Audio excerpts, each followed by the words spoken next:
Gaaffii deebii barbaadu cabaa wal'aansa kee faaddu baannee fuula kee rirree imaana dagaatame dhimmaa irra taarame baannee fuula kee rirree gaaffii deebii barbaadu cabaa wal'aansa kee faaddu baannee fuula kee rirree imaana dagaatame dhimmaa irra taarame baannee fuula kee rirree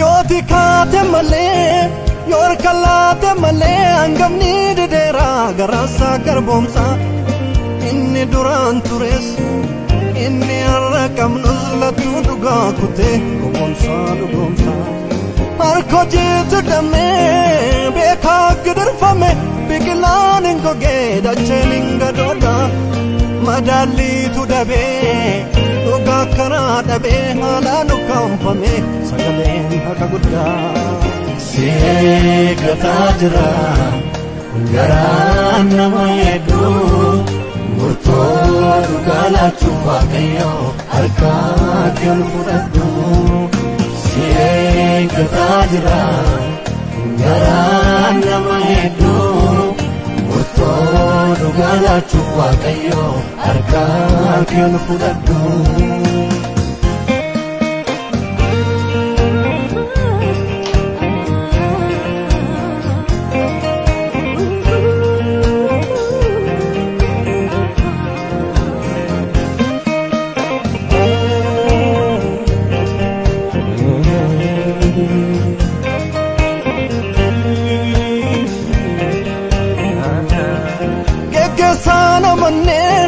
galfataatti laannee duuba nuu miliqee dugda nu ergisa du'ee du'an oolchuu jiraata ajjeesuuf summii abaarsaa duunee dhaloota dhaalchisa hangni dharaan doomnaan lammiin haala goomnaan kan fagoo feegamee miilli gabaabbotee firdiin karaa oolee obsa jalaa goolee hokkolaa dhoomamni gaaffiidhaan meelatee si eeggataa jira garaan nama hedduu murtoo dhugaa laachuuf Waaqayyoo harkaa kee ol fudhadhu si eeggataa jira garaan nama hedduu murtoo dhugaa laachuuf Waaqayyoo harkaa kee ol fudhadhu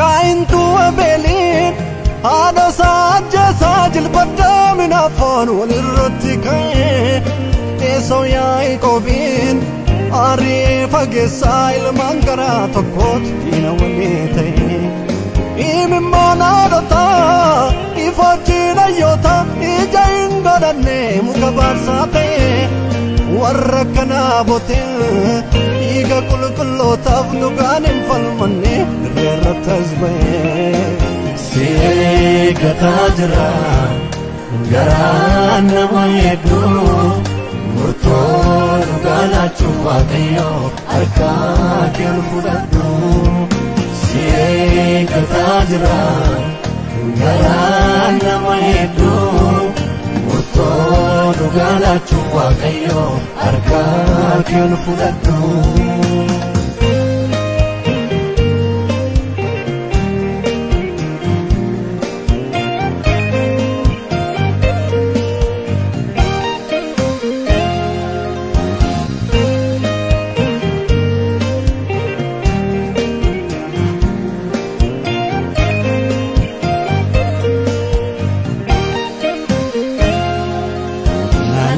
Boem pitaddo olkasenada gaaffii saba koo hedduutu deemee barbaada nagaa jal'ootaaf barannee jireenya faarsaa jaalin jedhin ol fudhannee ulee eegamsa jallinni kitaaba akka lafee dhalootatu uumamuutti gaabbee fakkeessuun kan warraaf tuultotaa karaa dhaabee kadhaa qulqulloota nuuf birmaadhu gooftaa.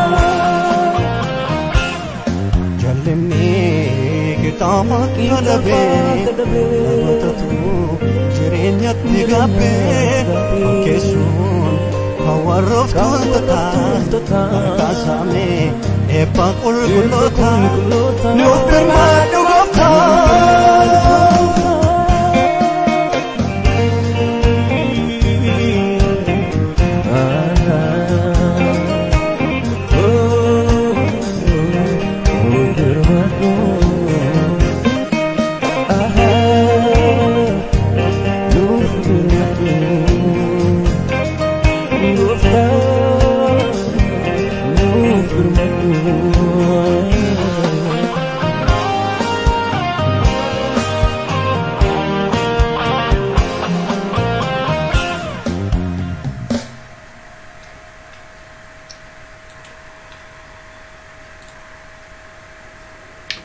Nagaan Waaqayyo gooftaa bakka jirtan hundumaatti isiniif haa ta'u.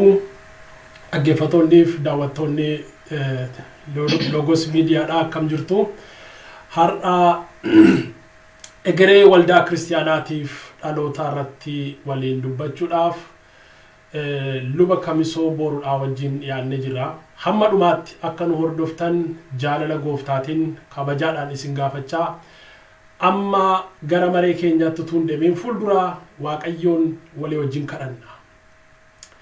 Yaa Waaqayyo gooftaa hundumaa dandeessuu geggeessaa kee jaalala kee araara kee hundumaatiif galanni siif haa ta'u. Dubbii ijaaruu dubbii qajeelchuu dhalootaaf yaa Waaqayyo kan karaa saaqu egeree kan akeeku mul'ata gaarii nuuf kenni. Dubbii keenya gidduutti argami yaa Waaqayyo. Wantoota gaarii mana keetiif dhaloota nu fuuldura jiraniif bu'uura gaarii keenya darbuu akka dandeenyuuf ayyaanni kee nu haa gargaaru. Amma yaa gooftaa keessattuu yeroo anaaf obboleessi koo dhaabannee egeree dhalootaatiif egeree waldaa kiristiyaanaatiif dubbachuuf jennu kanatti biyya keenya keessatti dhiiga dhangala'aa jiru, lubbuu akka malee darbaa jiru, lafee cabaa jiru. Yaa Waaqayyoo boo'ichaaf gadda mana namootaa keessa jiru akka ilaaltuuf sin kadhadha. Yaa gooftaa nuyi dhalootaaf dhaabannaa egeree dhalootaatiif dubbannaa. Warri nuyi har'a qabnu garuu akka baalaatti nu harka harca'aa jiru. Gara biyya keenyaa ilaali. Saba miidhamaa jiru sana ilaali yaa Waaqayyo. Saba dhiigni isaa akka malee dhangala'aa jiru. Saba warri humna qaban warri yaa Waaqayyo yeroo qaban miidhan sanaaf ati dubbadhu Waaqarraa. Dubbii keenyas nu qajeelchi. Ani sin kadhadha maqaa Yesuus Kiristoosiin. Amen. Amen. Gooftaan isin haa eebbisu. Dhaggeeffattoonni Logos miidiyaadhaa har'a egeree waldaa kiristiyaanaatiif dhaloota irratti dubbachuudhaaf obboleessa koo Luba Kamisoodhaa wajjin fuula keessanitti dhiyaannee jirra. Baay'een keessan Luba Kamisoo ni beektu, warri hin beekne immoo asumaan wal bartu. Luba Kamisoo baga nagaadhaan gara Logos miidiyaatti dhufte. Namoota sin beekne har'uma karaa Logos miidiyaadhaas daawwachaa jiran kanaa wajjin wal bari. Kanaaf Lubi Kamisoo eenyu isa jalqabaa dhaggeeffattoota keenya wajjin akka wal bartuuf carraa sii kenna. Haa ta'u nagaa Waaqayyo siif haa ta'u marga Waaqayyo si haa eebbisu carraa naaf laattee anillee addana irratti ba'ee yaadana keessa jiru akkan dubbadhuuf carraa naa laattee fi siinis Logos miidiyaas baay'een isin galateeffadhaa. Waaqayyo si haa eebbisu. Anigaa Kamisoo bishee Booruu jedhama. Luba waldaa Kiristiyaanaa afaan Oromoo Houston Texasiin tajaajila. Luba ta'ee achi tajaajilaa jira. Akkuma kana immoo waldaa tokkummaa afaan Oromoo yookaas UOIC kan jedhan keessa immoo boordii keessaatiin tajaajilaa jira dura ta'aa ta'e. Kanuma gaa.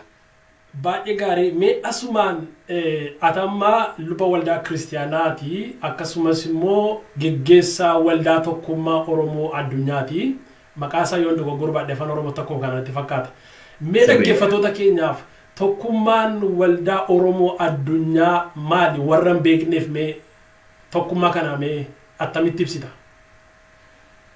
Baay'ee gaariidha.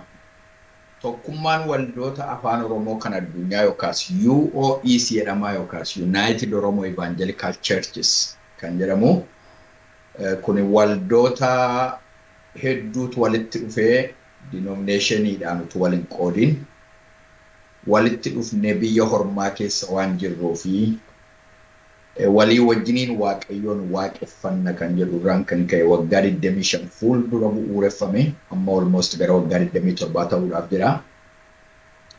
Egaa akkuma beektu sabni keenya biyyarraatii karaa garaagaraa baqatee rakkoo siyaasaatiin rakkoo amantiitiin biyyarraa baqatanii biyya kana keessatti biyya daasporaa kana keessa olii gadi faffaca'ee jira. Garuu baay'ee kan namatti tolu sabni keenya gooftaa waan jaallatu lafa dhaqetti iddoo aarsaa ijaara Waaqayyoo fi magaalaa keessa jirutti lafa jirutti mana isaa keessatti iddoo aarsaa ijaara wanta ta'eef abboonni keenya waggaa 25 fuuldura walitti dhufanii UOEC kana dhaabanii walitti dhufnee walii wajjiniin gooftaa waaqeffannaa akkuma kana immoo saba keenya dukkana keessa jiruuf illee ergaa misraachoo wangeelaa ittiin geenya kan jedhurraani namoonni yartuuni abboonni koo baay'ee kanan jaalladhu namoota gurguddaa biyyattis addanattis hojii wangeelaa hojjechuutti dhalootaaf illee waan gaggaarii kakaa'a kan jiran warra akka Luba Tasgaraafaa Yuroopirraa Luba Tasfaa Dinagdee addana jiru Luba Shamsadin jedhu Kanaadaa jiraatu walitti dhufanii namoonni baay'eedha isaan kana ala akkuma kana waldaanii afaan Oromoo gullalleellee walitti dabalamanii ana yeroo sana biyyan jira walitti dhufanii jalqabanii waggaa 25 fuuldura kaayyoon isaan jalqabanii fi hojii mootummaa Waaqayyoo saba keenya gidduutti hojjechuu darbees gara biraarrattis biyya kana keessa iyyuu Waaqayyoo waggoota dheeraa fuuldura warra adii kanaan gara keenya dhufee amma immoo ergama wangeelaa fudhannee biyya kana dhufnee hin haaromsina kan jedhu kaayyoo gurguddaa qabataniitu ka'anii akkuma kana immoo biratti illee sabni keenya rakkina keessa jira ofii isaaniitis rakkinaan dhufanii saba keenya rakkina keessa jiru immoo pilaatfoormii maalii yoo dhaabne saba keenya bira tokkummaadhaan dhaabbachuu dandeenya kan jedhu kaayyoo gurguddaa qabataniitu ka'anii dhaaban waggaa 25 fuuldura.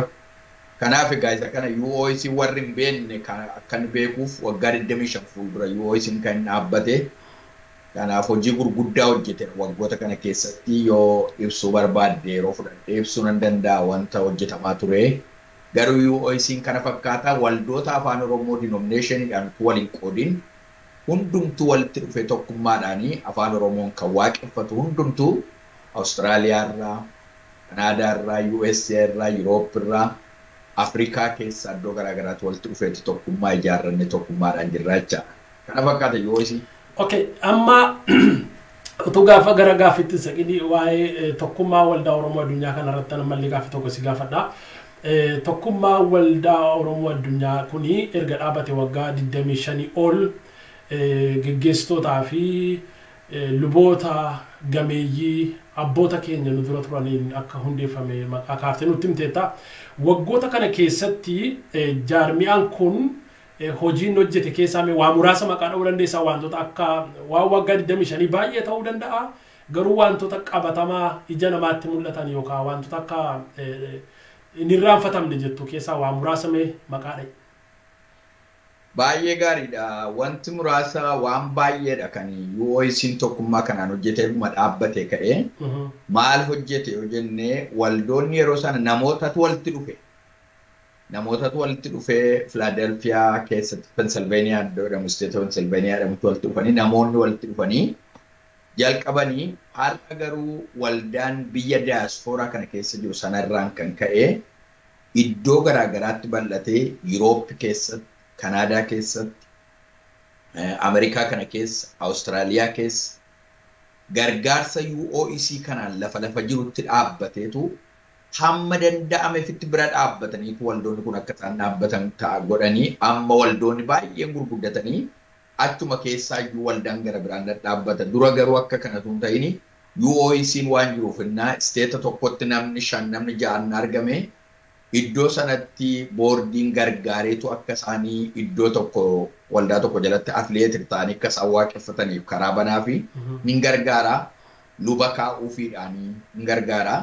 Kanaaf waldoonni sabni keenya biyya hormaa jiru kuni akka inni Waaqayyoon waaqeffatuuf isa isatti amane gooftaa kana duukaa akka inni bu'uuf illee hojii guddaa hojjete, baay'ee hojii guddaa hojjete. Anillee bu'aa sanaati. Dhugaa dubbachuudhaaf ta'e.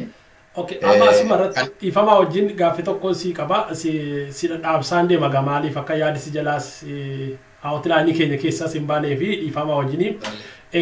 Jaarmiyaan kun erga jalqabee fakkeenyaaf amma yeroo biyya turanis tokkummaa barattoota Oromoo sana akka inni gargaaraa ture nan beeka. Hamma nama miindeessuufitti. Akkasumas yeroo ta'e tokko Naayiroobii dhaqeen ture 2007 2011 si'a lama naqeedha. Isa 2011 yaada garuu 2007 akka dhaabii keessaan hamma tokko gargaaraa tokkummaa waldaa Oromoo kun akka gargaaraa ture nan beeka. Biyyattis biyya ollaattis jechuu kooti. Mee jaarmiyaan kun dhugaadha biyya keessattis biyya ollaattis Awurooppaa fi Ameerikaa alattiyyuu hojii qabatamaa hojjechaa akka ture ragaan namoota yeroo sana turan ta'a.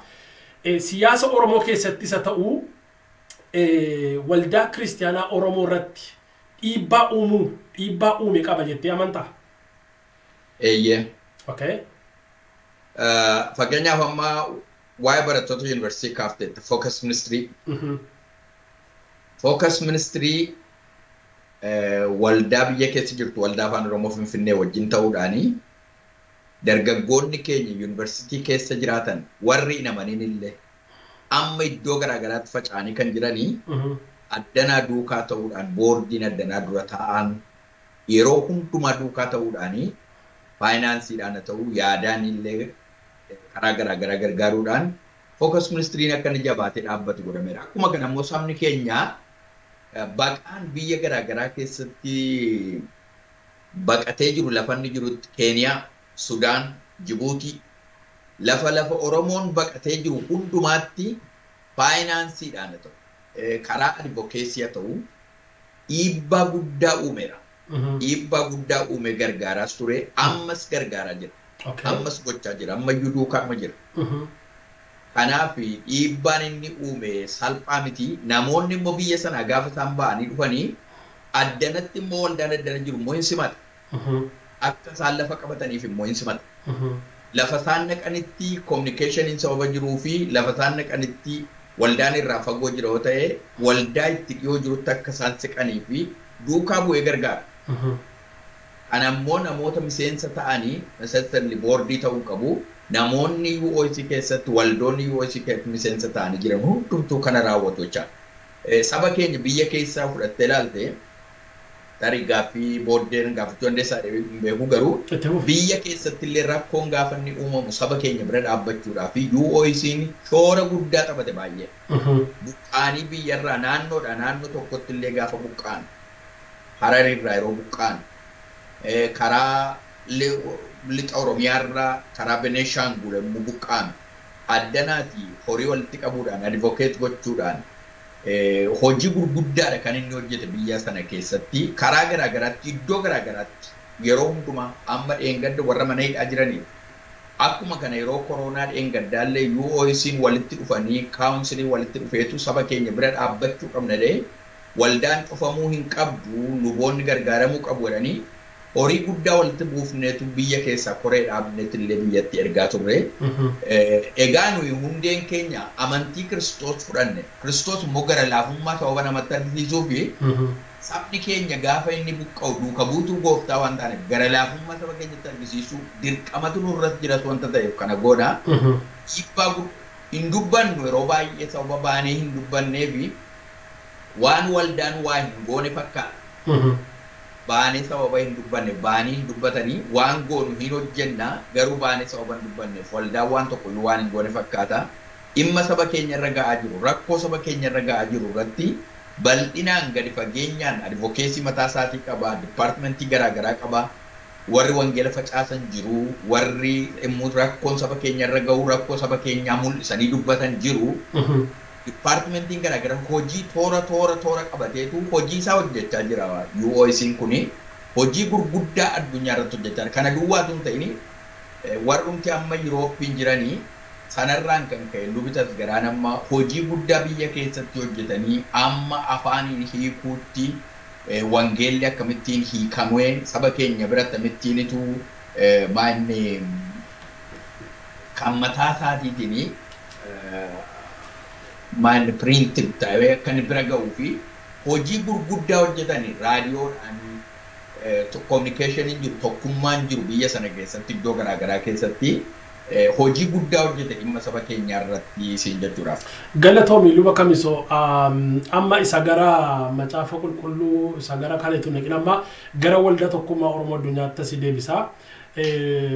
Kaayyoon waldaa tokkummaa Oromoo addunyaadha holistic ministry tajaajila guutuu akka ta'e natti maarta. Saba keenya warra beel'ees warra rakkatees warri mana irraa buqqees warra qeerraa buqqees akkasumas immoo harka tokkoon immoo hojii babal'isuu wangeelaa hojii afuuraas hojii amantiis hojjechaa akka jirtan tajaajilli keessa kaayyoon tokkummaa waldaa Oromoo addunyaadha tajaajila guutuu yookaan holistic ministryidha guddaa galatoomi amma waldaan tokkummaa Oromoo addunyaa kun waldoota Oromoo hundumaa biratti yookaan waldoonni Oromoo biyya lafaarra faca'anii jiran hundumtuu miseensa ta'anii yookaan wal quba qabdu walii wajjin hariiroon jabaadha lafarratti wanti hojjetamaa jiru. Baay'ee gaaffii gaariidha inni kuni. Egaa nuyi nama hin waamta malee nama hin gootu garuu UOIC'n ergaa waggaa 25 fuuldura dhaabbatee kaasee waldaa afa maqaa afaan Oromootiin dhaabbate lafa inni jirutti biyya Arabaa keessaa ta'u lafa jiranitti anis amma gochaan jira warri na dura turanis akkuma kana gochaa turanii tokkummaan jabaatee Oromoon wal duukaa dhaabbannee organizationii cimaa tokko ta'ee saba keenyaaf bu'aa gaarii akka inni buusuu danda'u warri na dura turanis ammas UOIC'n councilini hinaaffaa guddaa qabu dhugaa dubbachuudhaaf. Hinaaffaa guddaadha kan qabanii yeroo wal arginu yeroo hundumaa waa'ee kanaa irratti haasa'u.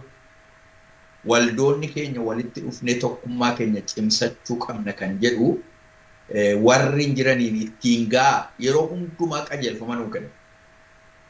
Nus immoo kanarra dhaabbannee waldoota garaagaraa waldoota dhaabbatanii jiran Awustiraaliyaatti ta'u Kanaadaatti haa ta'u iddoo garaagaraa kan jiru xalaa barreessinee itti erginee hamma nuu danda'ame ittiin quunnamnaa kan nutti deebi'anii dafanii tokkummaa kanatti dhufanii seenanis jiru.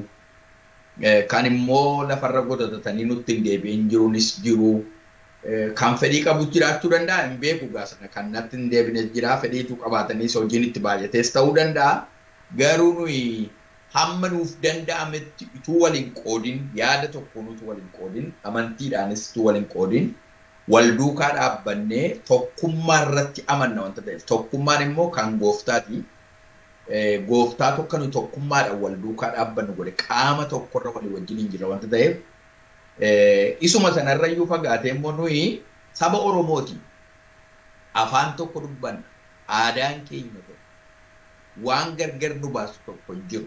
Kanaafi amantii keenya qabannee akka yaada keenyaatti walitti dhufnee tokkummaa keenya ijaarrannee mootummaa Waaqayyoo bal'ifna biyya lafaa kana keessatti kan jedhu inni gara biraan immoo rakkoodhuma saba keenya irra ga'uuf illee yoo instituushinii jabaa tokko qabaannee fi saba keenya bira dhaabbachuu dandeenya isa jedhu hundee kana lamaan irra pilaarii kana irra dhaabbanneetu saba waldoota jiran hundumaa xalaatti ergina. Egaa quunnamneerra nuyi karaa keenya kan nu deebisanis jiru kan nu deebisnes baay'eetu jira. Okay, amma rakkoon waldaa Oromoo keessa jiru namoota waldaa Oromoo kana keessa turan yookaan namoota Oromoo dheeraa tajaajila keessa turaniif ifa keessattuu biyya amma namni biyya taa'u hin hubatu ta'a. Rakkoon waldaa Oromoo biyya bakkee jiru waldoonni Oromoodha akkuma beekamu baay'een persentii 80 ta'uu maqaan Yesuus keessaa dhufne Luteraan backgroundidha. Luteraanonni immoo biyya bakkee kanatti rakkina biraa keessatti kufanii jiru. Kun karaa biraa backgroundii waldaa keessaa dhufne irraan kan ka'e challenge tokko akka ta'e numa beekna. Haa ta'u iyyuu malee ikumenikaalii sana yookaan akkatti of ibsan sana bira darbame Oromoo ishee jettuuf maqaa Oromootiif Amma fakkeenyaaf doogimaadhaan gargar ta'uu man dandeessu ilaalchaan akkatti of ibsanii gargar ta'uu danda'ama. Sun hundumtuu ta'ee garuu doktariin anis warri fakkeenyaaf cuuphaa tamanuu warri pentakostaalii ta'uu barbaadu warri ivaanjelikaalii barbaadu warri luuteraanii ta'uu barbaadu maqaa tokkummaa Oromoo jedhu kana institutionalized gochuudhaaf jaarmiyaa kana wanti yaalame yookaan wanti hojjetamuuf gara fuulduraatti yaadamu mee karoora akkamii qabu Lafaa rakkoowwan ture sana furuudhaafis ta'uu yookaan furtanitti toomee ibsi yaada kee bal'inaan. Egaa namoonni dhuguma akkuma jette 2009 dha kaasee xinnoo ishee waldoonni biyya daasporaa kun jiru yeroo sana waa'een liberaalii kun biyya kana keessatti jireenya gadhiisii jechuun kan immoo akka barbaadetti namni jiraatu waan jedhamu tokko jira. So kanaaf waan keessaa jiru isa kanarra dhaabbatee hundee wangeelaa kana nuuf nayyamu kan jedhurraan kan ka'e aadaa keenyaanis amantii keenyaanis nu deeggaru kan jedhurraa kan ka'e xinnoo frictioniin ka'ee ture. Garuu eddasii booddeeyyuu UOIC'n seera isaa jabeessee gadi fageenyaan akka amantii keenyaatti kan jedhu bylaw of constitutionii mataa isaatii hojjetate 2018 approve godhee rakkoon yeroo duraa ture hiikamee tokkummaadhaan amma UOIC'n humna jabaadhaanii socho'aa jira. Namoonnumti waldoonnumti yeroo sana keessaati drop ta'an illee eddasiitii deebi'anii UOIC'tti makamaa jiru. Amma haala guddaadhaanii haala baay'ee gaarii ta'eenitu jabaataa jira. Garuu duraanii akkuma jette rakkoon baay'een tureera. UOIC'n kanarra iyyuu darbee amma danda'ameefitti akka Oromootti Oromoo taane amantiin keenya qabanneedhuma. Imma Oromoo irratti giraawundii keenya grassroot irraa Oromummaadhaan tokkummaa qabaachuu qabna kan jedhurraan kan ka'e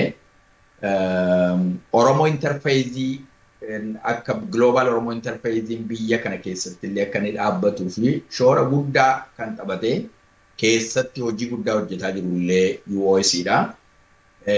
Musliimota ta'ee waaqeffataa ta'ee amantii kiristiyaanaa eenyuun tokko illee utuu hin qoodin waa'ee dhimma Oromoo irratti dhimma amantiitu hin ta'in dhimma Oromoo irratti rakkina saba Oromoo irratti akka civic organization'itti rakkina saba Oromoo irratti bira ga'uu danda'uutu nurra jiraata.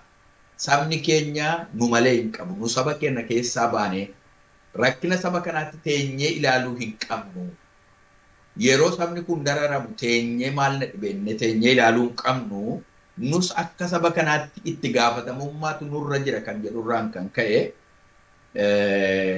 amantiidhaan utuu waliin qoodin wal duukaa dhaabbannee amma bylaw of constitutionin isaa already dhumee register ta'uudhaafi qophaa'aa jira. Kana keessatti UOIC'nis shoora guddaa taphate. Jalqabuun isaarraati kaasee jecha yaada isaa sana fiduurraan kaasee shoora guddaa taphate. Amantii kan keenya irra iyyuu dabarre jecha. Egaa namoonni keenya tarii kan hin dhageenye jiraachuu danda'u ta'a. Garuu waamicha ammallee kan dhaga'u naa jiraate naquunnamuu danda'u UOIC'tti dabalamnee dhimma saba keenyaa ta'u wangeela mootummaa Kiristoos bal'ifna kan jedhu tokkummaa keenya cimsannee afaan kanaan kan waaqeffannu tokkummaa keenya cimsannee dhalootaaf illee bu'uura gaarii keenya dabarra kan jedhu naa jiraate nuquunnamuu danda'a. Weebsaayitii qabna, feesbuukii qabna, bilbila keenya irratti nu bilbiluu danda'ama. Fedhiin jiraannaan balballi banaadha. Hundumaaf iyyuu balballi banaadha jecha. Karaa hundumaa irratti isa hundumaarra mootummaa Waaqayyoo lallabuudhaaf nuyi tokko mootummaa lama hin qabnu. Mootummaa lama kan ta'etu wal duukaa dhufee wal duukaa jiraachuu hin danda'u malee mootummaa tokko keessa kan jiru mootummaa Kiristoos waan labsinuuf tokko nu jechaadha. Waan gargar baasu hin jiru. Mootummaan lama waliin jiraachuu hin danda'u malee mootummaa tokko keessatti kan walii wajjin jiraatan tokkummaa haa qabaatanidha. Yaada tokko walitti dabaladhaa tokko naaf ta'aa jedhe. Kanaaf yaada keenya walitti dabalannee Kiristoosiin biyya lafaatti mul'isuu danda'utu nurra jiraata. Nuyi namootaaf warra biyya lafaatiif fakkeenya gaarii ta'uun kan nurra jiru waldaadha. Maaliin tokkummaadha. Haa ta'u iyyuu malee seexanni biyyi lafaa isa kanarratti kan isheen xiyyeeffattu. Lafti burqaan tokkummaatiif burqaan nagaa lafti inni jiru waldaa kiristiyaanaa keessa. Kan isheen labsitu sana araara labsiti. nagaa labsiiti, tokkummaa labsiiti waldaan kiristiyaanaa biyya lafaatiif fakkeenya taate. Kanaaf rakkoolee jiraate namni yaada garaagaraa qabaachuu danda'a garuu yaada keessan walitti dabaladhaati tokko naaf ta'aati gammachuu koo fiixaan naaf baasaa isa jedhu dubbii sagalee waaqayyoo sana fiixaan baasuudhaaf yaada mataa koo kaa'eeni yaada dubbii waaqayyoo koor seentarii godhadheen sagalee waaqayyootiin baay'ee gaarii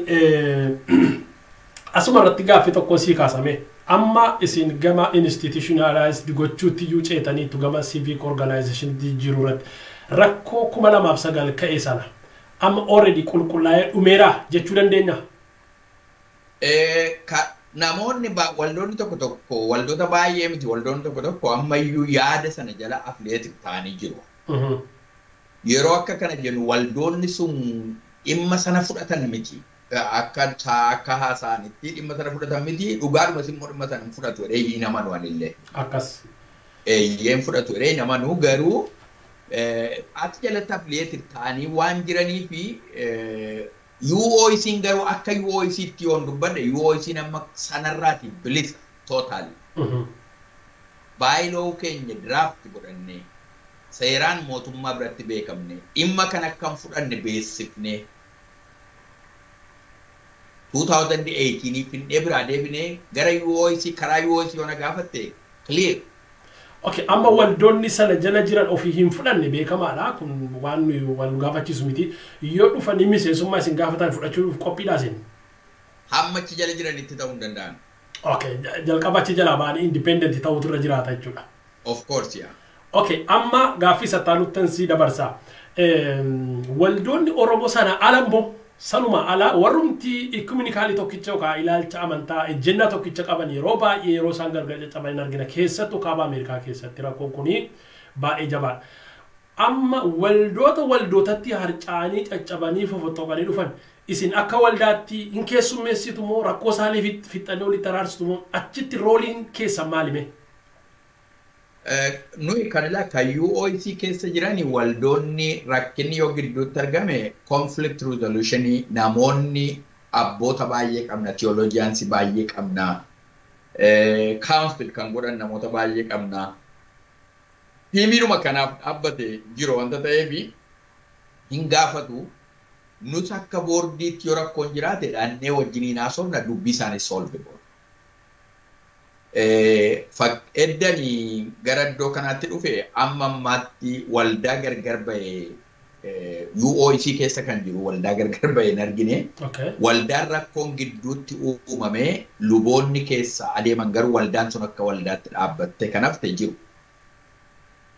Kanarraa kan hafe UOIC'tti miseensa ta'anii UOIC keessa jiranii gargar cabanii kan ba'an hammanii turettiin jiru isa fuuldura garuu nan beekat siqeenyaa waan hin beekuu fi boordiin jiranii duukaa bu'aniitu araarsu baay'ee duukaa bu'anii araarsu kana Luba gammachuunfaa kana baay'ee duukaa bu'anii gochaa turanii hojii gurguddaa hojjetaa turan karaa sana irratti araarsuu irratti garuu waldoonni UOIC keessatti miseensa kan hin ta'ini dhuguma akkuma jette nan dhagaa UOIC keessas tureera amma hin jiru illee UOIC keessas tureera emmuun akka jedhu gargar hin baane malee rakkoon isaa hin jiru jechaa jira miti.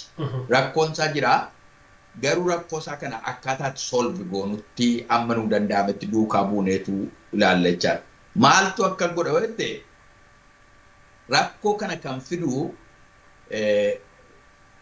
waan baay'eetu jira waan baay'ee kaasuu dandeessa amma hunda isaa kana dubbachuudhaaf nama rakkisarraa kana fe namni fedha dhuunfaa isaatiillee kan qabu jiraachuu danda'a.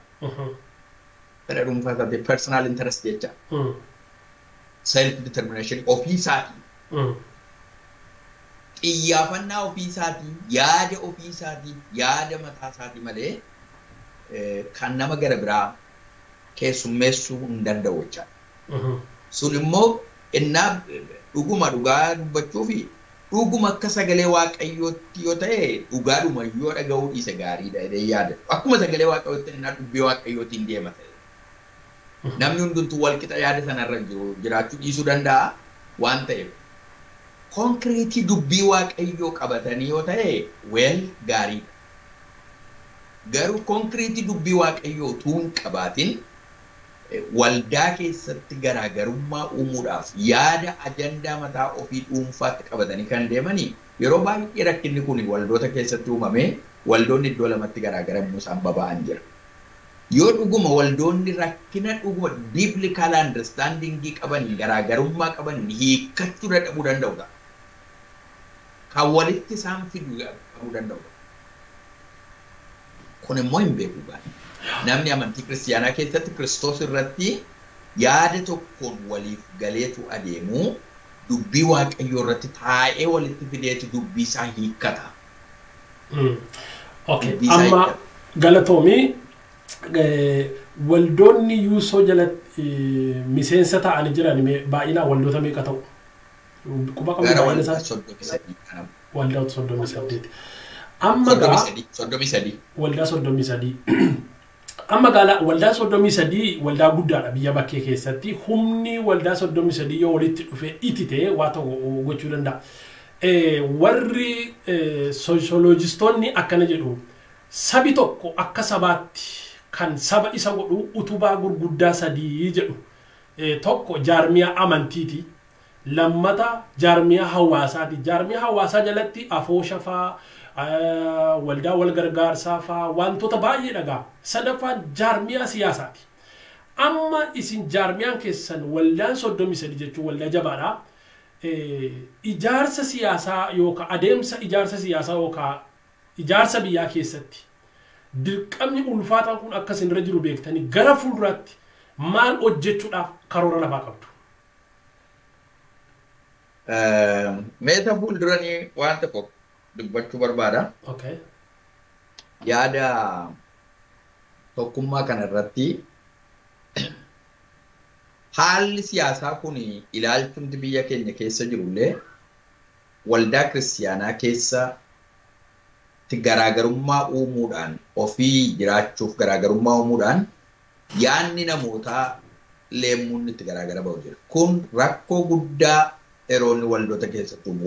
Waldaa duwwaatu hin ta'ini organizationii Oromoon qabu hundumaa keessatti rakkina guddaa uumeera. Baay'ee rakkina guddaa uumeera. Sababiin kana ta'eefi mootummaan isii kan inni qabu namumaan deema yaada isaa nama keessaan dabarfata. Namni immoo miseensa waldaati. Organizationii kamitti civikiitti isa ta'uu dhaaba siyaasaatti dhaqee miseensa ta'uu danda'a. Rakkoon kuni waldaa keessatti illee yeroo inni gaarii ta'e mul'atu. Kaan maaliif mootummaa deeggartaa inni kaan immoo kan biraa ta'ee yaada garaagaraa yommuu saba gidduu dhufu jira. Parpasilii irratti yaadames kan godhamu jira. Wallaalummaadhaanis kan godhamu jira. Isa kana egaa jaraaf waaqayyotu beeka. Garuu wal dhaabbanni organizationii akka organizationiitti jabaatee dhaabbatee saba isaatiifis waaqayyoofis dhimma akka inni hin baafne kan godhuu fi tokko shoora guddaa taphateera kan jedhu tokko kana. Namni siyaasa irratti understandingiin qabnu garaagaraa hubannaan nuyi waa'ee saba keenyaa qabnus garaagaraa akka sagalee waaqayyootti kaanii waa'ee siyaasaa dubbachuun iyyuu cubbuudha. Kaaniif waa'ee siyaasaa dubbachuun cubbuudha. Kanaaf waldaanii namoonni baay'een isa kanas hin sodaatu waldaan akka isheen rakkina hin qabaannee fi kaan immoo waa'ee mootummaa kana gaarii isa godhu hamaa isa godhu mootummaa kana waa'ee isaa dubbachuun gaarii miti kan jedhan jiru. Kaan immoo mootummaan kun saba keenya ajjeesaa jira, dhiiga dhangalaasaa jira. Kanaaf mootummaan kunii saba keenya bulchuu hin danda'us kan jedhan jiru. So rakkoon kun hundumtuu waldaa keessa jira. Garaagarummaan siyaasaa, garaagarummaan ejjennaa amantiilee garaagaraa bakkee kana hawaasa hunkuruu dhiibee dhufee jaarmiyaa yookaan tokkummaa waldaa keessanii keessatti illee hojiidhaaf isin danqeera jechuudha. Waldaa keessatti haa ta'u waldaa tokkummaa duwwaatu hin ta'in for everywhere kun rakkinni kun jira. Sababiin isaa waldaa fudhattee ilaalte waldaan amma waaqarra hin jirtu waldaan community gidduu jiraatti. Akkas. Communitytu immoo waldaa keessa jira. Kanaaf yaadi bakkee waldaa keessa hin jiru jechuun soba. Maaliif nama wanta ta'eef anis Oromoodha wanta ta'eef akka namaatti yaada saba koo na yaada. Ideoloojiin ittiin ilaalu qaba ati akkatti ilaaltu qaba. Garuu akkatti dhimma sana hin nuyi egaa keessumatti utuu beekamee jedheeti namoonni geggeessitoonni waldaa kiristiyaanaa yeroo akka kanaa clear kan ta'e dubbii sagalee waaqayyoo irra dhaabbatanii kaaraakteriin mootummaa waaqayyoo maaliidha kan jedhu amantoonni dhaaba siyaasaa fooloweriitu hin ta'ini kaaraakterii mootummaa waaqayyoo argisiisuu danda'utu irra jiraata. Kaaraakterii mootummaa waaqayyoo maali? Waaqayyoo eenyu? Inni jedhu waaqayyoo namni ijaan arge hin jiru. Amalli waaqayyoo garuu anaaf si keessatti kan inni mul'atu. Akkas galatoomii gaafa mul'ifnu amala waaqayyoo kana gaafa mul'ifnu identiitii isaa nama gidduutti gaafa nu argisiifnu oolaa suneera. Gooftaan kan inni jedhe wangeela Maatiyus irratti hojii keessan isa gaarii arganii abbaa gosa waaqarraa akka galateeffataniif jedha malee waaqayyoon arganii jedhamti. Akkas. Kanaaf waan nuyi saba keenya gidduutti hojjennu baay'ee murteessaadha.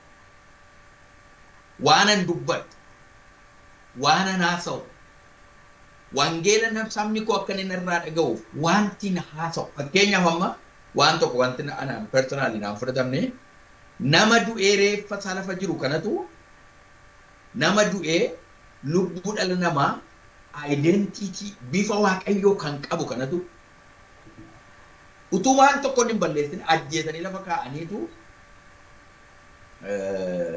waa'ee isa kanaaf dubbatamu yakka.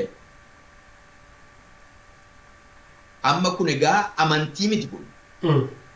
Ija jaamsatanii waa ilaaluudha malee. Akkan ilaalu. Sagalee waaqayyoos akka inni beeku jecha. Gooftaan Yesuus garmalee namarraa hin fudhatinaa jedhe. Warra loltootaan immoo utuu namni dhugaa qabu dhugaa namaa jal'iftanii daanyaa dura dhaqanii hin dhaabinaa jedhe warra loltootaan. Amma kan keenya fudhattee ilaalte mee yaadne kan keenya fudhattee ilaalte biyya keenya amma mana hidhaa keessa kaa'aniitu yakka irratti barbaadu bana. Waldaan akkamittiin kana fudhachuu dandeessi? Amma sagalee waaqayyoo gaafa jettu concrete clear kan ta'e sagalee waaqayyoo irra dhaabbattee isa dhugaa ta'een dhugaadha. Isa sirrii hin taaneen immoo sirrii miti dogoggortee ittiin jechuu danda'u. Nama sanaaf iyyuu karaatti argisiisa bara. Galatoomii luba Kamisoo amma rakkina qabsoo Oromoo keessa jiru furuudhaaf tokkummaa waldaa Oromoo addunyaa amma ati isin hoogganaa jirtan kun bara 2016 natti fakkaata jaarmiyaalee Oromoo 5 walitti waamee isaan gidduutti araara qabu luba Dr. Gammachuu Olaanaatiin hojjetamaa ture natti fakkaata quba qabdutee beeku yookaan rakkooma sana furuuf iyyuu itti gaafatamni abboota amantii isin warra waldaa geggeessu irra jira. Rakkooma amma hawaasa keessa jiru maaliif rakkoon hawaasa keessattuu rakkoon akka rakkoo Oromoo kuni siyaasa keessaa madda siyaasi immoo jaarmiyaalee ilaalcha ejjennoo jaarmiyaalee siyaasaa irraa ka'a. Isaan kana furuun amma gaakun rakkoon akka sanaa dur jaarmiyaa Oromoo gidduu ture amma mootummaadhaaf uummata Oromoo gidduutti dhufee xumurumuuf deemaa jira amma almost calalee gamaa gamanatti gariin gara mootummaa goree gariin gara mormituu goree amma isin ilaalcha siyaasaatiif ilaalcha namoota bira dabartanii national interest yookaan dantaa waloo sabichaa irratti hojjechuudhaaf dabartanii waa akeekuun hin danda'amu. Waldaan illee hammamii fudhatama qabdii isa jedhu nama rakkisa yooma akeekte iyyuu garuu hin yaalti baay'ee yaalla garuu hammam fudhatama qaba. Hammamitu waldaa dhaggeeffatu warri siyaasaa hammam waldaa dhaggeeffatu amma nuyi yeroo nagaan bu'eera gaafa jennu congratulationii thank you letterii yeroo dhaabi siyaasaa kun walii galanii mootummaan waame qalaa barreessinee fi itti haasofnee haqanii wajjin dubbatanii danatti thank you ittiin jedhama. Yeroo araarri bu'e jecha. Okay. Yeroo dubbiin ka'u garuu rakkoo jiru gaafati ilaa kun olaasa kanaadha gaafati jettu namni si dhaggeeffatu jiru. Namni dhaggeeffatu jiru. Kanaaf waldaan hamma isheedhaaf danda'ame hin yaalti. Kan nuyi dhaabbanneefis kanaaf hojii araaraa dubbannu. Hojii araaraati kan nuyi dubbannu.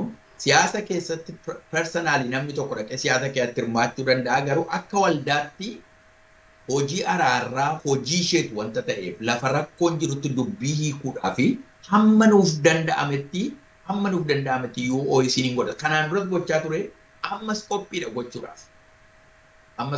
gochuudhaa fi sanas qabna. Pilaatfoormii keenya keessattis qabannee qabna.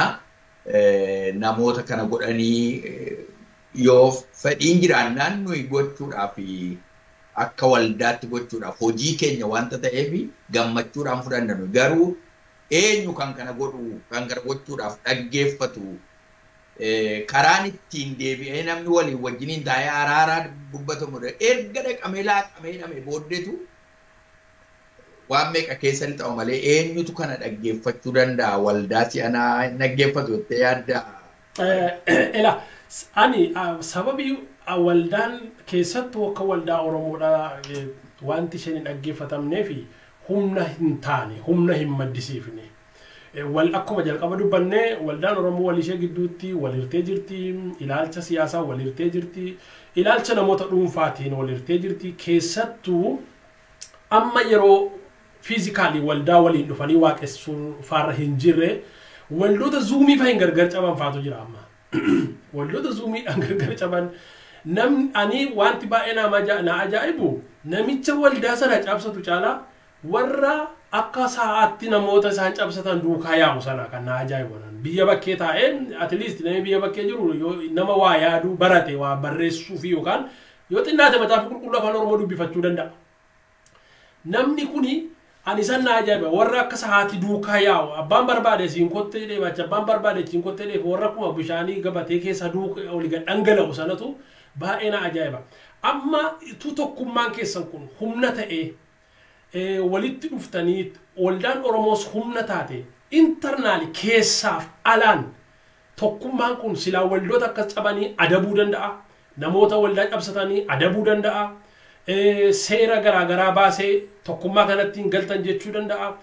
Amma gaa waldoonni Oromoo rakkina keessa isaanii utuu fixatanii walitti dhufanii humna hin ta'in eeyyee dhugaadha. Siyaasa irratti dhiibbaa fiduu hin danda'an, dinagdee irratti dhiibbaa fiduu hin danda'an, hawaasummaa irratti dhiibbaa fiduu hin danda'an.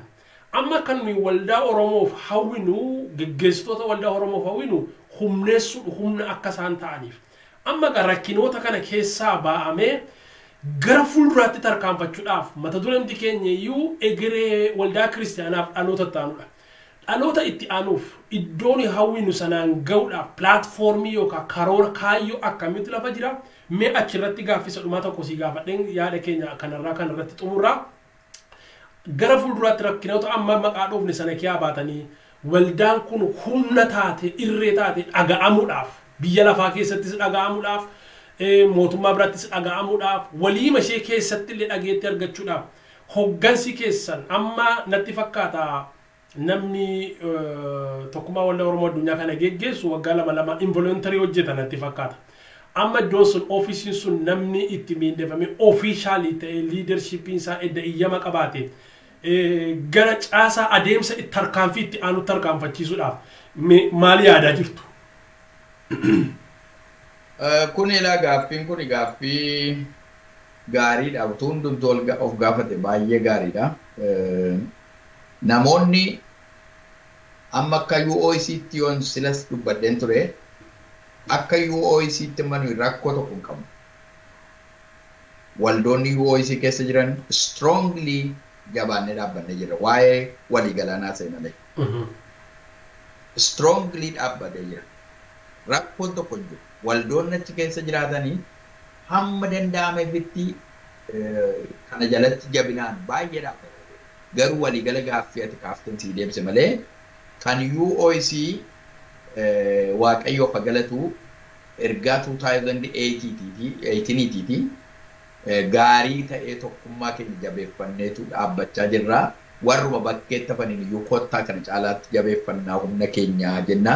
Sababiin isaa tokkummaadhaan sababa dhaabbannuu fi hojii gurguddaa biyya keessatti hojjetaa jirra. Warruma dhimma saba keenyaa irratti illee gargaarsaanii karaa garaagaraa irratti gochaa jirra. Dipaartimentii garaagaraa uummanneet hojii gurguddaa hojjetaa jira UOIC'n. Kanaaf kan keenya miti. Garuu walumaa gala organizationii jabaa tokko qabaachuudhaaf namni keenya walitti dhufee waldoonni bakkee jiranis gara tokkummaa kanatti dhufanii walii wajjiniin jabaatanii dhaabbachuun baay'ee gaariidha. Baay'ee gaariidha. Suggestionii ani qabus isa kana dhaloota boriitiifis gaaffii ati kaafattee fi dhaloota boriitiif yaada qabdu gara sanatti fiddee institutionii gaarii tokko walii wajjiniin yoo dhaabbanne kan waldaa duwwaatu hin ta'in dhaaba siyaasaa keessattis iddoo garaagaraattis kan rakkina uumu Oromoon wal jibbee miti. Kan Oromoo gargar baasu garuu baay'ee jira. Kan namni keenya tokkummaa akka nu hin qabaanne kan godhu waan baay'ee jira. Kanaaf isa mammaasa fe'iisa dhiisiiti harra irratti xiyyaafataadhaan fe'iisa dhiise afaan Amaariffaatiin jedhu.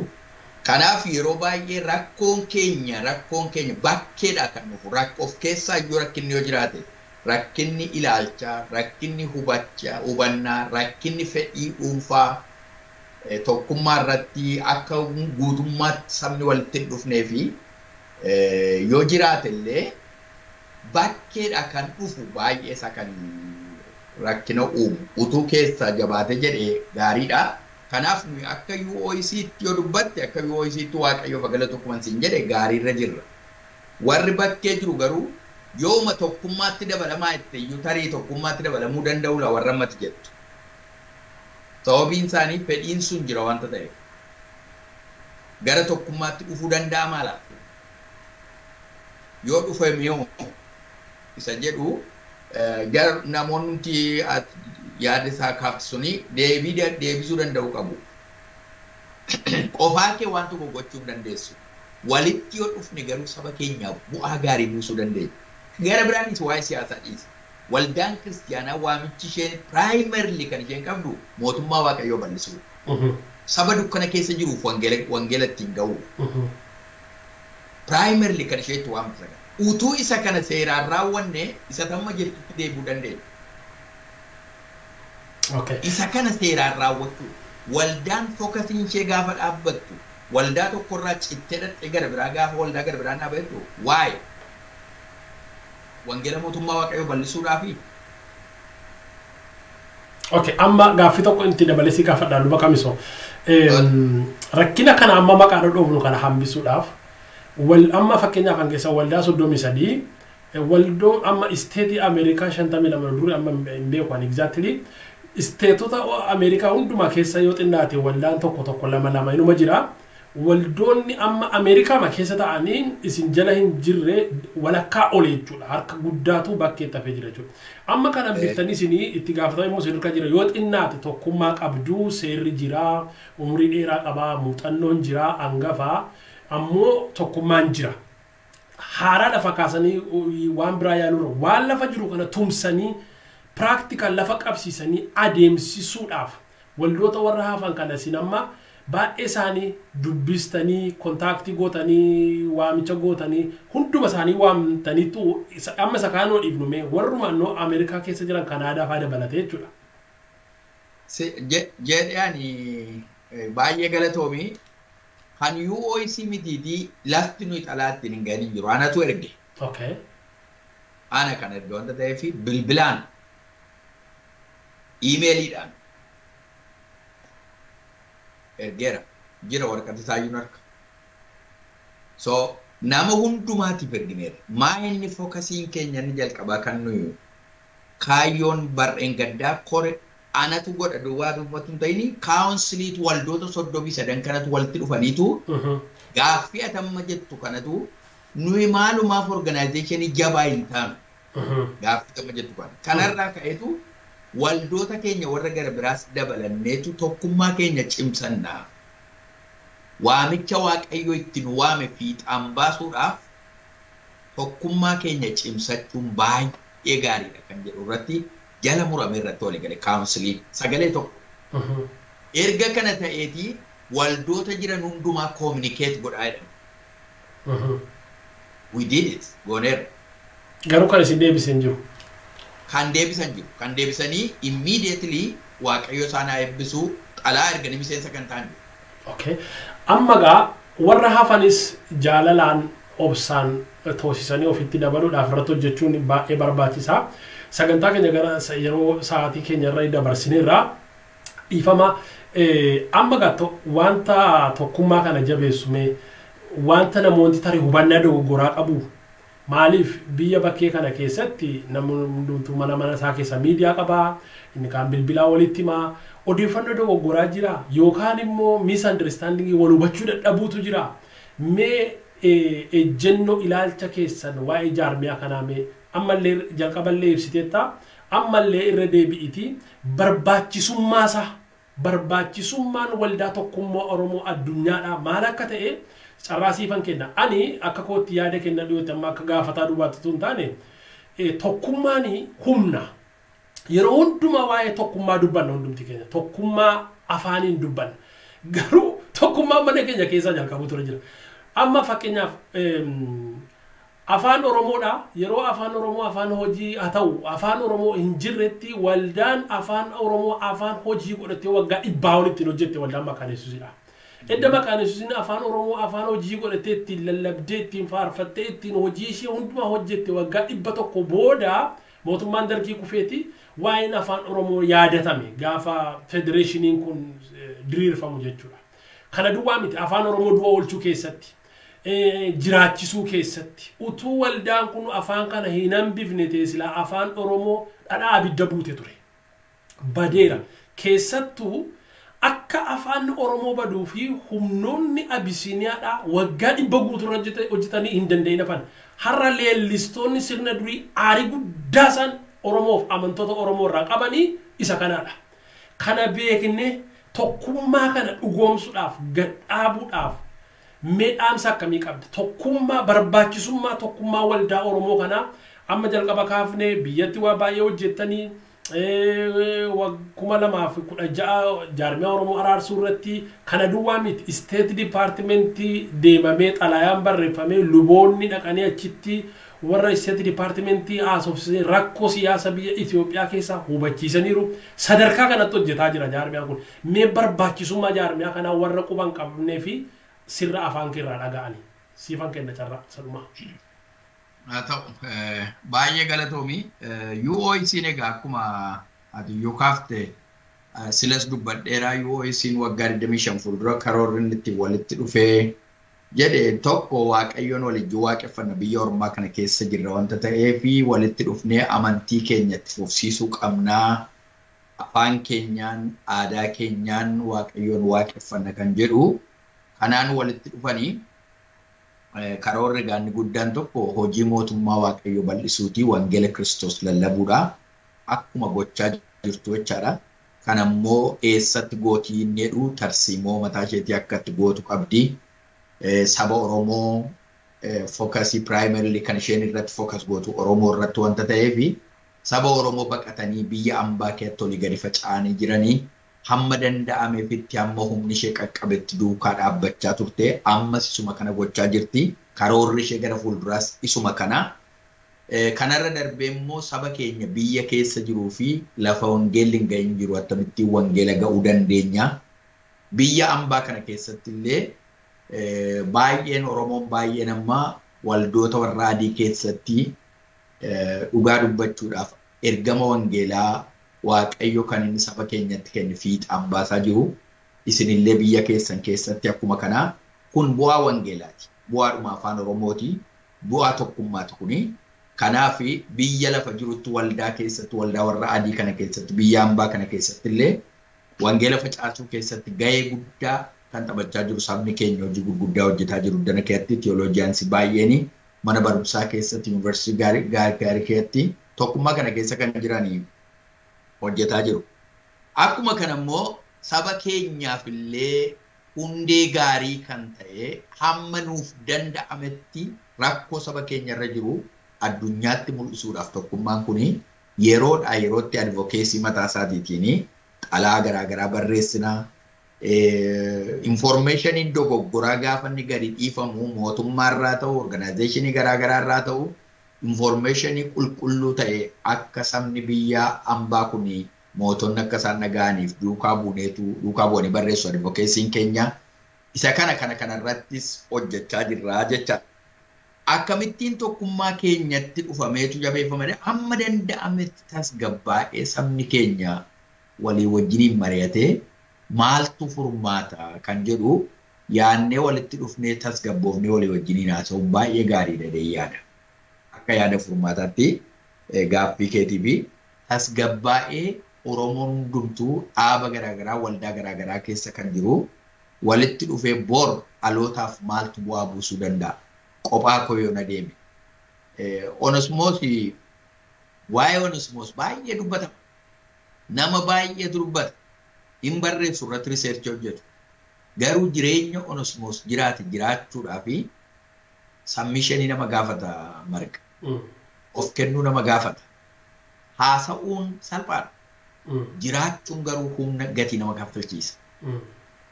Onesmoos utuu jiraachuu danda'u jireenyatti dhiiseetu gad of deebisee ka'e. Kan keenya nu jireenyaaf dursina. Fedhii mataa keenya sababa dursinuuf sabaaf jiraachuu hin dandeenye. Kun hamma danda'ametti Oromoon biyya kana keessa jiru, teolojiyaansiin jiran, luboonni jiran ta'uu, tajaajiltoonni garaagaraa fedhii mataa keenyaa dura saba keenya dursuu hojii wangeelaa dursinee adeemnee tokkummaatti dhufuun salphaanatti fakkaata. Institushiniin kun gooftaan dhaabe bartoonni amma Wangeela Maarqos boqonnaa 6 gaafa dubbifattee yoo dubbifatteef lakkoofsa 30 hin deemaniidha. Yesuus bira tajaajila deemaniitu tajaajilanii gaafa dhufaniidhaan waan hojjetan waan godhan hundumaa deebi'anii dhufanii walii isaaniitti himan utuu hin ta'in Yesuusitti himanidha. Yesuusitti himan isarraa fudhatan itti himan jedha. Waamichi waldaa kiristiyaanaa waamicha Kiristoos. Geggeessaan waldaa waamicha Kiristoos fudhatee adeema. Waamicha Kiristoos kana waan har'a goonu kana waan ana afaaniin haasa'u kana amman waan goonu gaaf tokko dhufee nu gaafata. Waamicha keenya isatti waamamne sana waamicha tokkummaa beekuun baay'ee gaarii. Fedhii namummaa keenyaa dursine Yesuus duukaa gaafa buunu isa dhiisi na duukaa bu'e jedhe Yesuus. Yeroo isa duukaa buune jennu tokkummaatti walii gala. Obboloota ajju walii gala. Kan tokkummaan jaallanne seexana qofa. Seexana qofa. Kanaaf fedhii mataa keenyaatu hin ta'in fedhii isaa dursuu danda'u gaarii. Fedhii Waaqayyoo dursuun, fedhii saba keenyaa dursuun dhalootaaf yaaduu danda'u baay'ee. Har'a macaafa qulqulluu of harkatti qabannee karaa garaagaraa afaan Oromootiin new translationii inni durii hiikamee jira. Onesmoos gatii kaffalee dhufee nu biraan ga'eera. Namoonni baay'een har'a teolojiyaansi baay'een jiru. Luboota baay'eetu jiru. Hammamtu saba keenyaaf yaada. Hammamtu saba keenyaaf yaada. Hammam gadi taa'ee yaadeetu saba koye. Mucaan isaa gaafa jalaa duutu haati manaa waan isheen jette xalaa barreessite xalaa sana gaafa yaadu har'allee mimmaan kootti maqaa qabatana. Har'oo isa dubban waa'ee qees guddinaa amma holistikii isa zomma sila jettu kana karaa isaaniitti jalqabame kan Yesuus. Har'a waa'ee sana riseerchi kan qopheessu baay'ee garuu eenyutu sana jiraata. Namaaf barreessu malee ofiif miti. Ofiif barreessee jiraachuu fedhii personal interestii keenya yoo dhiifne tokkummaan keenya hin jabaatu. Hamma personal interestiin keenya jiraatutti garuu never tarkaan ta'u.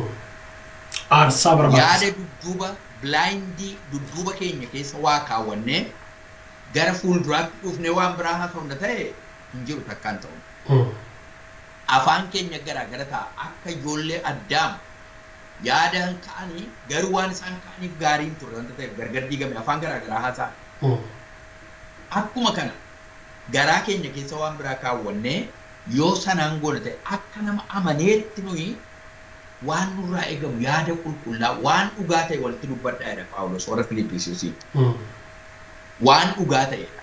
Filiippisiis boqonnaaf dhugaa dubbiftu waan dhugaa ta'e walitti dubbadhaa. Namootaaf warra biyya lafaa keessa jiraniif illee fakkeenya gaarii ta'uu danda'utu nurra jiraatu. Fakkeenya gaarii ta'uu danda'u. Waldaa keessa kan jiru amanaan lubi geggeessitoon teoloojiyaansii baay'ee namni baay'ee nama wal baqata. Sababiin isaa yaada walitti dabalachuu sababa hin dandeenyeef.